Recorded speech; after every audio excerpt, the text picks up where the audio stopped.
In the name of the Father, the Son, and the Holy Spirit. ਪਿਤਾ, ਪੁੱਤਰ ਅਤੇ ਪਵਿੱਤਰ ਆਤਮਾ ਦੇ ਨਾਮ ਤੇ।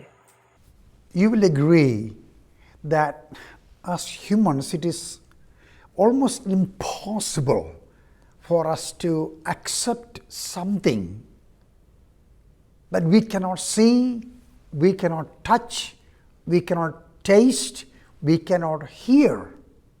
ਤੁਸੀਂ ਸਹਿਮਤ ਹੋਵੋਗੇ ਕਿ ਇਨਸਾਨ ਹੋਣ ਦੇ ਨਾਤੇ ਸਾਡੇ ਲਈ ਅਜਿਹੀ ਕਿਸੇ ਚੀਜ਼ ਨੂੰ ਸਵੀਕਾਰ ਕਰਨਾ ਲਗਭਗ ਅਸੰਭਵ ਹੈ ਜਿਸ ਨੂੰ ਅਸੀਂ ਦੇਖ ਨਹੀਂ ਸਕਦੇ, ਛੂਹ ਨਹੀਂ ਸਕਦੇ, ਉਸ ਦਾ ਸਵਾਦ ਨਹੀਂ ਲੈ ਸਕਦੇ ਅਤੇ ਉਸ ਨੂੰ ਸੁਣ ਨਹੀਂ ਸਕਦੇ।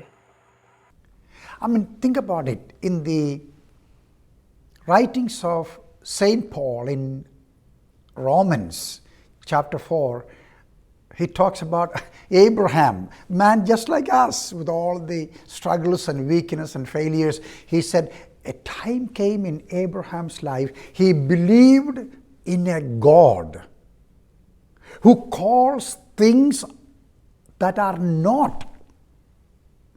There's nothing. He calls as though they are.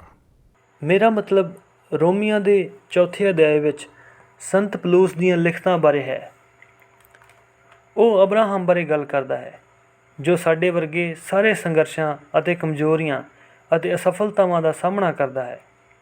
Abraham ਦੀ ਜ਼ਿੰਦਗੀ ਵਿੱਚ ਇੱਕ ਸਮਾਂ ਆਇਆ, ਉਸਨੇ ਐਸੇ ਪਰਮੇਸ਼ਵਰ 'ਤੇ ਵਿਸ਼ਵਾਸ ਕੀਤਾ ਜਿਹੜਾ ਅਜਿਹੀ ਚੀਜ਼ ਨੂੰ ਬੁਲਾਉਂਦਾ ਹੈ ਜੋ ਹੈ ਹੀ ਨਹੀਂ। ਇੱਥੇ ਕੁਝ ਵੀ ਨਹੀਂ ਹੈ, ਪਰ ਉਹ ਇਸ ਤਰ੍ਹਾਂ ਬੁਲਾਉਂਦਾ ਹੈ ਜਿਵੇਂ ਕਿ ਉਹ ਹੈ। The invisible things we cannot see. Abraham said, God, I see it. What was he talking about? God promised him a son, but he started believing he already got the son that God promised, although he couldn't see it with his senses and experience it. ਅਦੇਖ ਚੀਜ਼ਾਂ ਜੋ ਅਸੀਂ ਨਹੀਂ ਦੇਖ ਸਕਦੇ।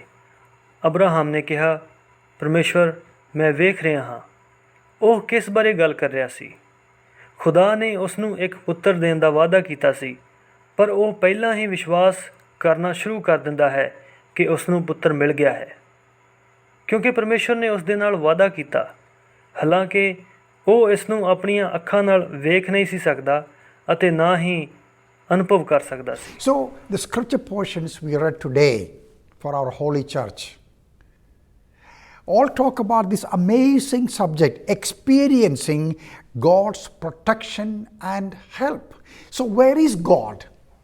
ਸੋ Bible ਦੇ ਕੁਝ ਪਾਠ ਜੋ ਅਸੀਂ ਅੱਜ ਆਪਣੇ ਪਵਿੱਤਰ ਚਰਚ ਲਈ ਪੜ੍ਹੇ ਹਨ, ਸਾਰੇ ਇਸ ਅਦਭੁਤ ਵਿਸ਼ੇ ਬਾਰੇ ਗੱਲ ਕਰਦੇ ਹਨ ਜੋ ਹੈ ਪਰਮੇਸ਼ਵਰ ਦੀ ਰੱਖਿਆ ਅਤੇ ਸਹਾਇਤਾ ਦਾ ਅਨੁਭਵ ਕਰਨਾ। ਸੋ ਪਰਮੇਸ਼ਵਰ ਕਿੱਥੇ ਹੈ? So one of the disciples asked Jesus, Lord, it is good enough for me if you can just show us the Father. ਚੇਲਿਆਂ ਵਿੱਚੋਂ ਇੱਕ ਨੇ ਸਾਡੇ ਪ੍ਰਭੂ ਯਿਸੂ ਨੂੰ ਪੁੱਛਿਆ, ਮੇਰੇ ਲਈ ਇੰਨਾ ਹੀ ਕਾਫੀ ਹੈ ਜੇ ਤੁਸੀਂ ਸਾਨੂੰ ਪਰਮੇਸ਼ਵਰ ਪਿਤਾ ਦਿਖਾ ਸਕੋ। You have and I have asked often, God, where are you? I've been talking to you so long, but look like things are not getting better. ਤੁਸੀਂ ਅਤੇ ਮੈਂ ਅਕਸਰ ਪਰਮੇਸ਼ਵਰ ਨੂੰ ਪੁੱਛਿਆ ਹੈ ਕਿ ਤੁਸੀਂ ਕਿੱਥੇ ਹੋ। ਮੈਂ ਤੁਹਾਡੇ ਨਾਲ ਇੰਨੇ ਲੰਬੇ ਸਮੇਂ ਤੋਂ ਗੱਲ ਕਰ ਰਿਹਾ ਹਾਂ, ਪਰ ਇਸ ਤਰ੍ਹਾਂ ਲੱਗਦਾ ਹੈ ਕਿ ਹਾਲਾਤ ਠੀਕ ਨਹੀਂ ਹੋ ਰਹੇ। We don't say there is no God, but we are confused. But that never changes the reality of God who is watching over us. ਅਸੀਂ ਇਹ ਨਹੀਂ ਕਹਿੰਦੇ ਕਿ ਇੱਥੇ ਕੋਈ ਪਰਮੇਸ਼ਵਰ ਨਹੀਂ ਹੈ, ਪਰ ਅਸੀਂ ਉਲਝਣ ਵਿੱਚ ਹਾਂ। ਪਰ ਇਹ ਕਦੇ ਵੀ ਪਰਮੇਸ਼ਵਰ ਦੀ ਅਸਲੀਅਤ ਨੂੰ ਨਹੀਂ ਬਦਲਦਾ ਜੋ ਸਾਡੇ ਉੱਤੇ ਨਜ਼ਰ ਰੱਖਦਾ ਹੈ। The illustration, of course, from the scripture you read from the life of Moses. ਤੁਸੀਂ ਮੂਸਾ ਦੀ ਜ਼ਿੰਦਗੀ ਤੋਂ ਜੋ ਹਵਾਲਾ ਪੜ੍ਹਿਆ ਹੈ, ਉਸ ਤੋਂ ਇੱਕ ਉਦਾਹਰਣ ਹੈ। God knew that Moses was going to be the deliverer, but he was born in the most terrible circumstances where the Pharaoh orders all the children be killed. ਪਰਮੇਸ਼ਵਰ ਜਾਣਦਾ ਸੀ ਕਿ ਮੂਸਾ ਨੇ ਛੁਟਕਾਰਾ ਦੇਣ ਵਾਲਾ ਬਣਨਾ ਸੀ, ਪਰ ਉਹ ਬਹੁਤ ਭਿਆਨਕ ਹਾਲਾਤਾਂ ਵਿੱਚ ਪੈਦਾ ਹੋਇਆ ਸੀ ਜਿੱਥੇ ਫਿਰੌਨ ਨੇ ਸਾਰੇ ਬੱਚਿਆਂ ਨੂੰ ਮਾਰਨ ਦਾ ਆਦੇਸ਼ ਦਿੱਤਾ।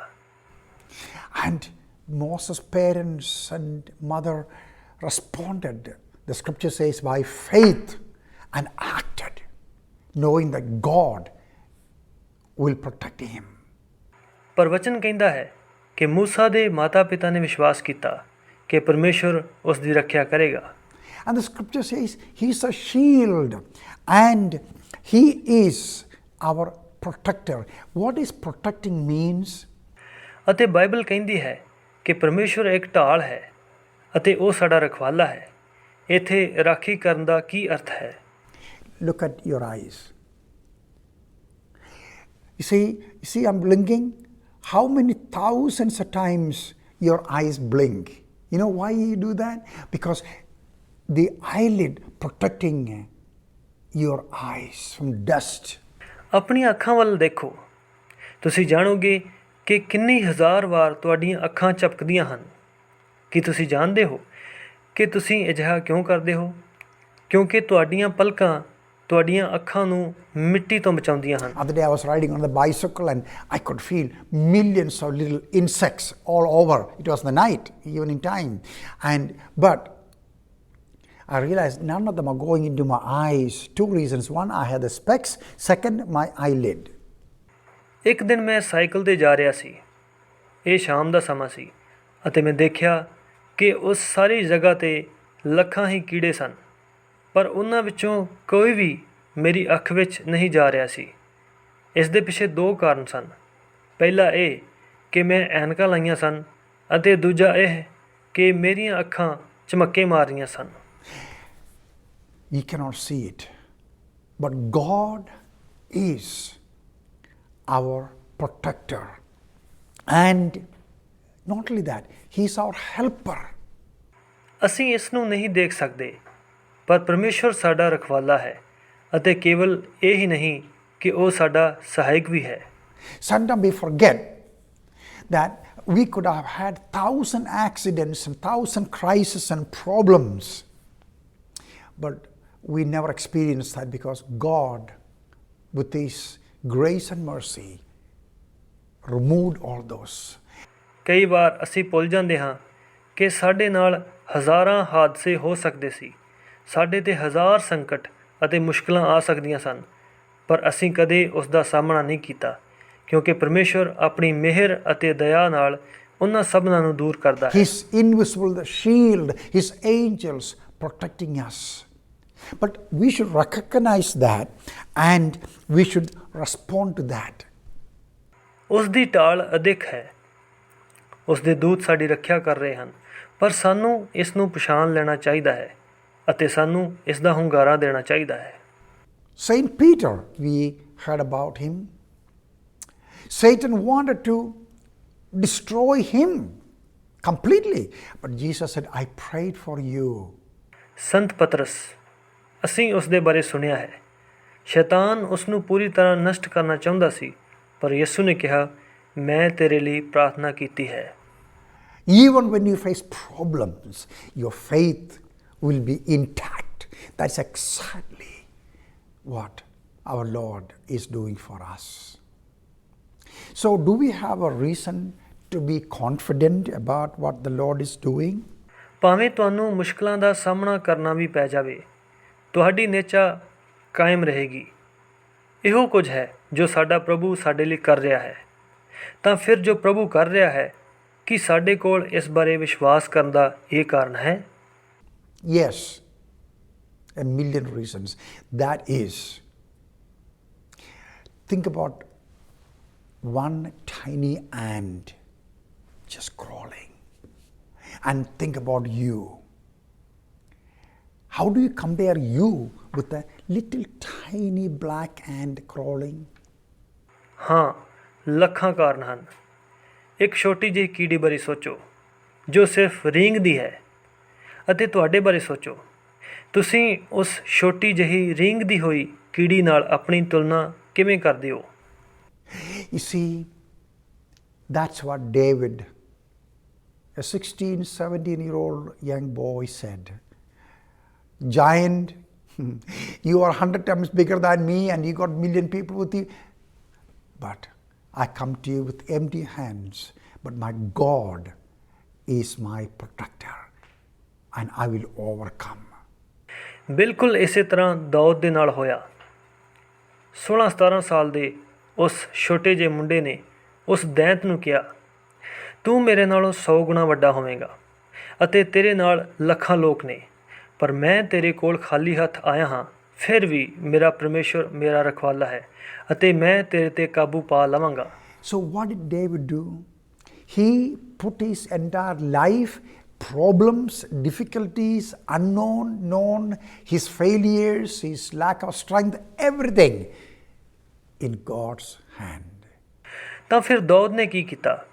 ਉਸਨੇ ਆਪਣੀ ਸਾਰੀ ਜ਼ਿੰਦਗੀ ਸਮੱਸਿਆਵਾਂ, ਮੁਸ਼ਕਲਾਂ, ਆਪਣੀਆਂ ਜਾਣੀਆਂ ਅਣਜਾਣੀਆਂ ਅਸਫਲਤਾਵਾਂ ਨੂੰ, ਆਪਣੀ ਤਾਕਤ ਦੀ ਘਾਟ ਅਤੇ ਹਰੇਕ ਚੀਜ਼ ਨੂੰ ਪਰਮੇਸ਼ਵਰ ਦੇ ਹੱਥ ਵਿੱਚ ਕਰ ਦਿੱਤਾ। How do you do that? Through prayer. That's the reason I recommend you, my children, to pray all the time. Lord Jesus, Son of God, have mercy on me, this sinner. I am nothing. I'm helpless. But you, O Lord, you are my protector. ਤੁਸੀਂ ਇਹ ਕਿਵੇਂ ਕਰਦੇ ਹੋ? ਪ੍ਰਾਰਥਨਾ ਦੇ ਜ਼ਰੀਏ। ਇਹੀ ਕਾਰਨ ਹੈ ਕਿ ਮੈਂ ਆਪਣੇ ਬੱਚਿਆਂ ਨੂੰ ਹਰ ਸਮੇਂ ਇਹ ਪ੍ਰਾਰਥਨਾ ਕਰਨ ਦੀ ਸਿਫਾਰਿਸ਼ ਕਰਦਾ ਹਾਂ ਕਿ ਪਰਮੇਸ਼ਵਰ ਦੇ ਪੁੱਤਰ ਯਿਸੂ ਮਸੀਹ, ਮੈਂ ਪਾਪੀ ਹਾਂ, ਮੇਰੇ 'ਤੇ ਦਇਆ ਕਰ। ਮੇਰੇ ਕੋਲ ਕੁਝ ਵੀ ਨਹੀਂ ਹੈ, ਮੈਂ ਬੇਵੱਸ ਹਾਂ, ਪਰ ਹੇ ਪ੍ਰਭੂ, ਤੂੰ ਮੇਰਾ ਰਾਖਾ ਹੈ।